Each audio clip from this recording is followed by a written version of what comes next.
Para empezar, yo les voy a hablar sobre el calor y temperatura. Se denomina calor a la energía en tránsito que se reconoce solo cuando se cruza la frontera de un sistema termodinámico.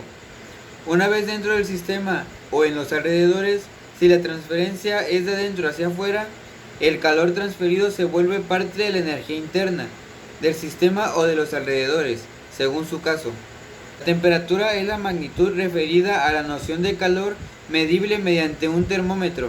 En física se define como una magnitud escalar relacionada con la energía interna de un sistema termodinámico, definida por el principio cero de la termodinámica. Más específicamente, está relacionada directamente con la parte de la energía interna conocida como energía cinética, que es la energía asociada a los movimientos de las partículas del sistema, sea en un sentido traslacional, rotacional o en forma de vibraciones. Hola, mi nombre es Abdiel y yo les voy a hablar sobre el tema dilatación lineal. En el momento en el que el cuerpo aumenta una temperatura, las partículas que lo conforman tienen la capacidad de movilizarse con una velocidad mayor y por esta razón necesitarán crear un espacio más grande para poder así desplazarse de forma adecuada. Es aquí donde entra el término dilatación lineal, un aumento en el volumen de forma longitudinal. Bueno, esta es la fórmula de dilatación lineal. Longitud inicial es igual a longitud final.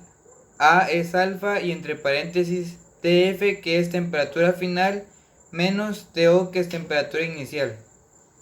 Aquí la explicación de dilatación lineal. Como podemos observar, tenemos dos alambres de cobre de la misma medida, lo cual uno va a ser expuesto al calor del fuego para así ver si hay un aumento en el alambre.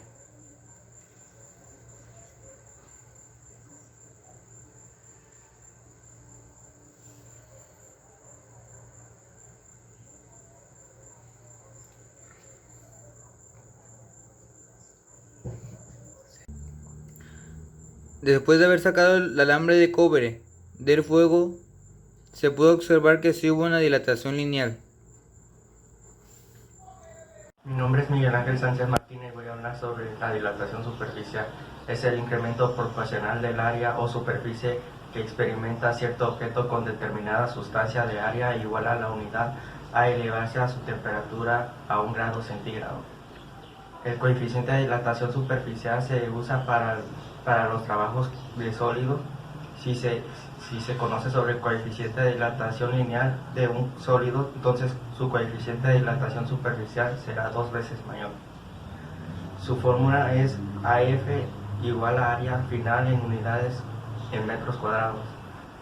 Su otra fórmula sería área inicial en unidades en metros cuadrados. Su otro coeficiente de dilatación superficial, temperatura final medidas en grados Celsius, su temperatura inicial a medida. Como podemos ver, este es un pequeño ejemplo de dilatación superficial. Vemos cómo la plastilina pasa de estado sólido a líquido y se va expandiendo poco a poco. Seguimos. La dilatación cúbica o volumétrica implica el aumento en las dimensiones de un cuerpo, largo, ancho y alto, lo que significa un incremento de volumen. El coeficiente de dilatación cúbica se representa por la letra griega beta. Por lo general se emplea para los líquidos. Al conocer el coeficiente de dilatación cúbica de una sustancia, se puede calcular el volumen que tendrá al variar su temperatura, en la siguiente expresión, donde VF es igual al volumen determinado en metros cúbicos. VO es igual al volumen inicial expresado en metros cúbicos.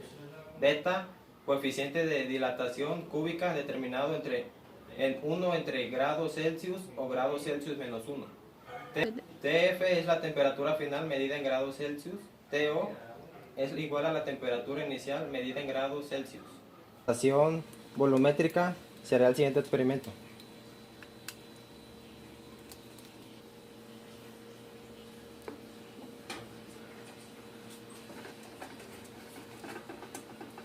Aquí veremos el aumento de un fluido cuando se aplica el calor.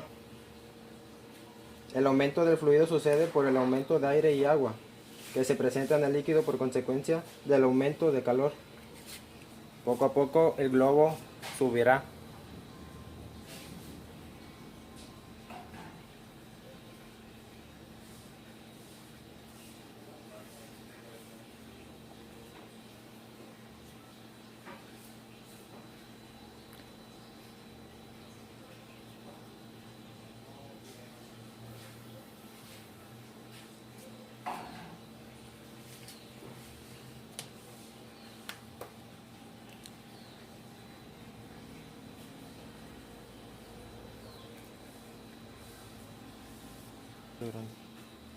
Al quitar la botella del agua, el globo descenderá por la ausencia de calor.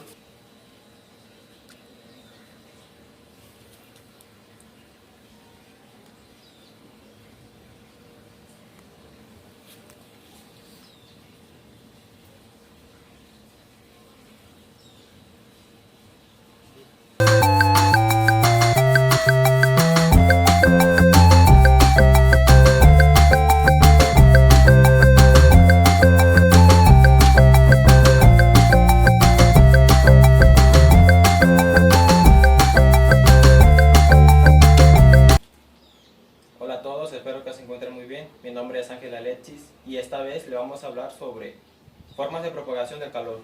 El calor o energía calorífica siempre se propaga de los cuerpos calientes a los fríos, de tres maneras diferentes. Empezamos por la primera, la cual es conducción. Es la forma de propagación del calor a través de un cuerpo sólido, debido al choque entre moléculas. Los metales son buenos conductores del calor. En este experimento se va a introducir el agua en un vaso. El agua caliente, por supuesto.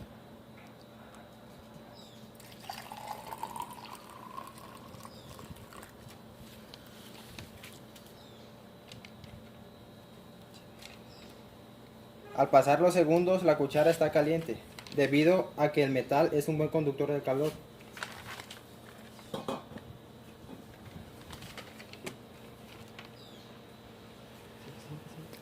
El agua transporta su energía al metal. De hecho, esto hace que el vidrio no explote. Y notamos que ya está caliente. El siguiente tema es convección. La convección se produce únicamente por medio de materiales, la evaporación del agua o fluidos. La convección en sí es el transporte de calor por medio del movimiento del fluido. La fórmula de convección es H minúscula el coeficiente de convección, A mayúscula el área del cuerpo en contacto con el fluido, T mayúscula la temperatura en la superficie del cuerpo, T con abreviación INF la temperatura del fluido lejos del cuerpo. A continuación el ejemplo de convección es al calentar el agua en una cacerola, el agua al entrar en contacto con la base de la cacerola asciende al calentarse mientras que el agua de la superficie desciende por los lados al enfriarse y ocupa el lugar dejando la porción caliente.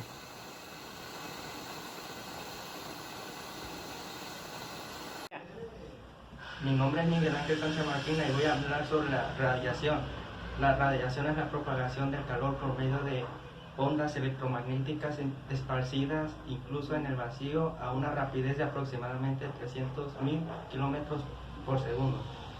El calor que nos llega del Sol es por la radiación, pues las ondas caloríficas atraviesan el vacío existente entre la Tierra y el Sol.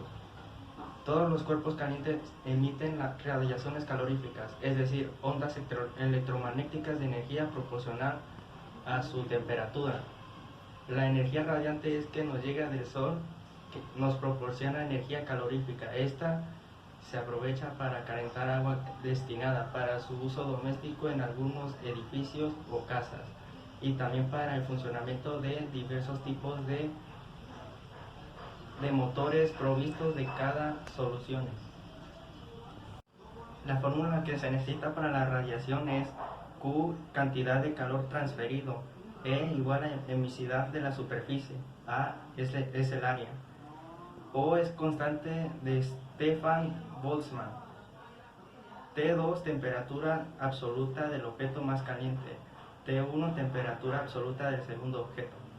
Bueno, con un foco encendido comprobaremos, poniendo nuestras manos a su alrededor, que se puede ver cómo la radiación son ondas electromagnéticas que generan calor.